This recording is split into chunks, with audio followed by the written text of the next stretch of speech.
Bonjour à tous, bienvenue dans votre émission Yesunde. Zamba pambola bino ba nyonso bosabona na page Yesunde.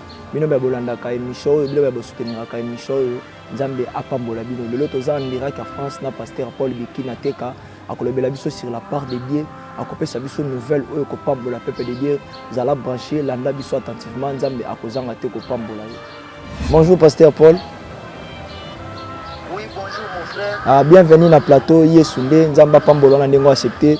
Il y a une invitation à le plateau Yesunde. Ni habité pasteur Paul nous venons de mener peuple de Dieu au bazo landa biso na plateau. Merci pour l'occasion oyo na pesi bana nzambe nyonso partout esika bazali mokili mabote. Shalom peuple de Dieu partout na monde oyo nyonso oyo kalingala. Bote na yo oyo kalingala te ndeko oyo kalingala za pembe na ye apesi ye pe bote na français soit na portugais soit na anglais na langue nyonso na swahili na kiyaka na munoko nyonso na chiluba apesi bandeko nyonso bote na kombo na Yesu Kristo bote. Merci beaucoup pasteur. Mais habiter nouvelle memeli peuple de Dieu. C'est-à-dire parole ni memeli bango o bazolanda yo na plateau yo pour que base à la satisfait depuis France ba que tous un message moko outil de la part de Dieu na part no pasteur. Bon, na moment oyo parole ezaka ka moko na memeli bango na bino bandeko bolandanga message ezake Yesu azozonga, le temps est arrivé. Merci. Tangu ekoki na ko expliquer moi mukie tangu ko pesanga minute mais na moment où il nous dit sur la radio tout ce que nous avons en train de voir c'est uniquement pour savoir que le temps est arrivé. Merci beaucoup pasteur Paul. Peuple là bazo se distrait bango jusqu'au bazo kanisa nanu que Jésus Christ a comme prêté pour batumingi jusqu'à présent ba quartier batumingi ba bika ki na moment où tozali et un moment où photo s'amuser et un moment où photo langwa et un moment où photo qui est barbare mortel. Yesu azosonga kalate. Batala bilemo. Batala na Matthieu 24 et 14. Merci. Na sikola lobaki maloba na ye ekokende partout mokimo après simanango ye akozongo.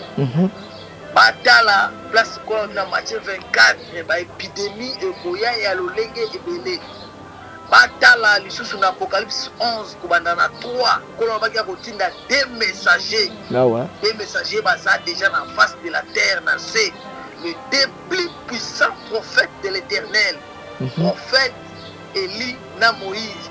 Et si bazongi na face de la terre, soki bobeti na France repentance ou bien bobeti na repentance Cameroun, bobeti na repentance ya Kenya, bokomona les plus puissants prophètes de l'Éternel, Azami Balé, moko mona naka te. Ils sont là depuis 2004, ils sont là pour annoncer l'arrivée de Jésus-Christ avec beaucoup de miracles et beaucoup de vraies prophéties. Pas la prophétie de la ventre, la prophétie de l'estomac, mais la prophétie du Seigneur. Merci. Le coronavirus, on a 2015, le 1er décembre 2015, au continent web, ils ont déjà annoncé. Annoncé makambo salama ba Haïti, annoncé makambo tout ça na Liban, explosion, ici annoncé yango, tout ce qu'ils ont dit c'est accompli. Et l'autre est Koya ya Yesu. Et 2 jours passés, prophétie mususu ba annoncé qui na Nigeria. Amona ki nyamamoko féroce ya makasi ya mwindu arebisa ki ba na Nigeria ba sala repentance. Ba prophète wana ba olakisa batu, ba kotikela batu bazongela kolata sak, baza ba ancien prophète. Nzamba zongisi bango na Malachi 4:5. Malachi 4:5. Otangi okomona ke nzamba zo sibango uniquement pour même peuple de Dieu na ministère ya solo pona ba cher ba pipitre o ba bateaka ezonga na solo elo mwana mensonge elo mwana moyiga mbongo elo mwana péché sexuel na ba avortement ozo salama na église. Merci beaucoup pasteur. Merci beaucoup, pasteur Nzamba Pambolayo. Est-ce que l'on connaît nos coquilles comme ça peut aider pour qu'il y ait la vigilance, va comprendre que tant haut tout ça, ils atteignent distraité, ils atteignent à cause de la distraité, ils atteignent à cause de la vigilance, ils atteignent à cause de donner pour la parole. L'on ne connaît pas ça parce que beaucoup de moments on est toujours distrait. Bah oui, bah t'es que fin du monde comme déjà prêt. Bah tout le monde va se croire qu'on a un miracle. Bah tout le monde va c'est la caca ceux qui bah moninde les colonnes c'est tout un inde wana nzamba zoya. Si siko bazoye baté baza distrait loko nino koyo koyebisa bango pour que ba marcher avec vigilance, ba marcher avec prudalité, ba yeba que le temps déjà comme prêt.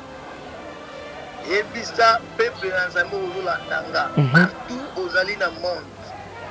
Naye koyebisa que Yesu azozonga pour la preuve otangi na livre ya Matthieu. OK na Matthieu 25 verset 1 à 13, on a le deux vierges. Bah, oyo bazalaki dans deux types de vierges wana, bah qui 10 bazalaki prudentes et 10 pardon 5 bazalaki prudentes, 5 bazalaki prudentes. Oyo ba réservaki huile na bango, huile ezali Saint-Esprit. Oyo atambolaka na Nzambe na solo pe na vérité. Oyo abangaka Nzambe ezali loko musude eleki obéissance. Oui, on sala ba sacrifice. Yo moko conscience na yo oyebi ke osala ka sacrifice mais auto saka Nzambe te. Kolowana Matthieu ekokanga yo. Matthieu 7 21 à 23. Même aux pasteurs, même aux apôtres, même aux visionnaires ya église, aux na désobéissance kwa Nzambe, omelaka na kuzu, oliaka mongo ya église, osalaka makambo ya malonga te. Yeba yango ke mkolwana Matthieu 7 21 23 et quoi arrêter yo kolo koloba na yeba ka yote. Non, nous avons prophétisé dans son nom na yeba yote. Merci beaucoup, pasteur Nzambe a Pambolo pendant la nouvelle ozo memela biso ndenge ozo fortifier peuple de Dieu no sabazolanda biso en direct. Nzambe a Pambolo vraiment pasteur poto chité to comme presque na suka mais abi que na moment où tozali babilembo ya sina attendre la fait comme belé mais bato o bazo croire kaka eke il faut ba mona ka loboka Nzambe na nzela ya miracle. Il y a l'église ba pasteur ba la exception ka miracle na l'église parce que jusqu'à présent ba peuple belé l'église belé ba ote biso non pas sur la répétance to comme na biso ka la ba parole ba miracle ya bénédiction au cause of vie au kokende liboso ko progresser maté etika na l'église yango surtout au Congo. Donc là tous en crise donc là nous souffrons ça dit matin na biso comme kaka soyez bénis soyez prospères bongwana salaboy répétant c'est quoi muke na habité ba jara ba maté ya bongo nino ko yokolo ba pona ba pasteur to pona l'église ba ote biso maté ya wana Nzamba zolukumu biso to bengami na ministère de la repentance et la sainteté et le ministère international ata na Chine na Corée ata na Brésil les ali sauf na Congo et continent Goma na bato ngana sana bango en lieu na minito na makapan et pas évangéliste divin mais à vrai dire tisiko na nous fandisi penza makamute pour balanda pena tout toi ya ministère ndenge sengaka mais mutu nyonso oyo aza na posa ya makambo ya Nzambe akende kotanga Bible na Matthieu 6 33 34 eza na eloko mosusu te eleki sali. Merci. Atangi sous na Hébreu 12 14 eza na eloko mosusu te eleki sali. Hébreu 12 14 dit cherchez la paix et la sanctification sans laquelle personne ne verra Seigneur. Luka kimia na mutu nyonso. Luka justice en Nzambe. Justice eza kobanga Nzambe. Kotambola na mibeko ya Nzambe. Omite nga mwana Nzambe na kokomela te. Te nga mwana Nzambe na kokota na biloko ya mokili te. Il faut na la mise en part. Monde en part. Toyaki na mokili oyo mpona mokili oyo toza awa momentalement. Mwana Nzambe faut la séparer. Biso bana Nzambe tozaela kaka mingi sali. Alors Nzambe apambola bino et pas nyonso bolandinga Matthieu 6 33. Cherchez premièrement le royaume des cieux et la justice du Seigneur. Merci le beaucoup. Reste, c'est les bonus. Merci beaucoup pasteur Nzambe apambola yo. To komi presque na suka émission na biso Yesu nde ba ona so ba soutenir émission Nzambe apambola bino. Na habité pasteur Paul eloko nini ozala ngoya koloba propre émission initiative o moni ndenge ni totika toto koba. Ça dit to continuer toujours to s'arrêter à propos na yo kuna de toute face. Parce que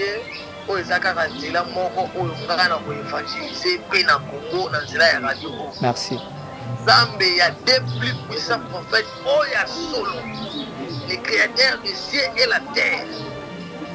Azwa émission na bino Oyo Yesunde. A séparé dans nous le roi de bino, a koma kombo na bino na buka bomo. Merci. Et attendre na bino na bofulu. Pour comprendre que Oyo bino bosali eza évangélisation ya solo en plus. Pour bénéficier en esprit et en physiquement. Pasteur Paul, Yesunde. Pour na Yesu na wana pour na Yesunde wana nino koyokoloba un mot d'adoration pour na Yesunde wana. Ça dit émission na pisa Yesunde. Pour bato ba mona ke Yesu azali kolo na nyonso. C'est-à-dire mot to phrase nino lukaka kobimisa souvent tango prier. Kombo nino lukaka kobenga Nzambe. Namoni Abraham tangake na ngomba tangake pour asala Nzambe fond balobi lorsque Nzambe asala Abraham de bien fait. Nzambe Abraham likola ngomba lobi si Nzambe aza Yoshua Mashiach bengi Nzambe Jehova Jireh. Ça dit kombo nino benga ka Nzambe tout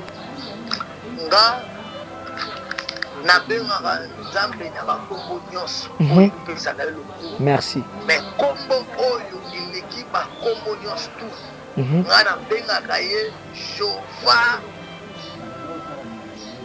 Yahweh. Merci. Merci. C'est lui le seul, l'unique et le véritable. Merci.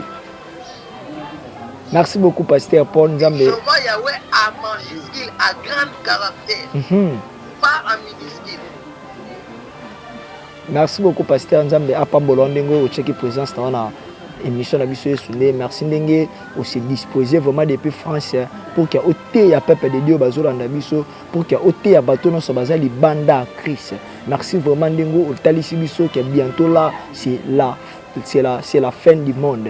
Ça dit temps est comme près bato no so ba bandeni bakoyi ko sa donner ba vie la bango pa Nzambe. Bato ya bandeni bakoyi ko mi pesa pona Nzambe, Nzambe apambola yo, a soutenir yo. Ok de liboso a plus na remercier ba nyonso balandi biso de mission Nzambe apambola bino depuis France pour Nzambe apambola bino ndenge bo soutenir mission Nzambe azana bino. Merci beaucoup to comme na fait mission na biso Nzambe apambola bino ba bolanda ki biso ba nyonso bo sabonner na page Nzambe apambola bino ba yo bo soutenir mission Nzambe abakisa lisusu ya ebele katikati na bino na bosani te Nzambe apambola Gims le comme le réalisateur de cette émission apambola Ardi Mbengi ndini ko soutenir apambola aussi mon père Kasuta Claude Nzambe apambola bino nyonso de l'autre zala qui na pasteur Paul depuis France à lobeli biso sur la repentance repentez-vous car bientôt là Jésus-Christ azoya kalate alingi kozonga basini nyonso tout baloba na Bible yango la tomoni chili kokokisama ça dit oyo za libanda Yesu s'attacher déjà yo pe mutu oyo ozotambola na via des ordres yo pe mutu za l'église mais ozo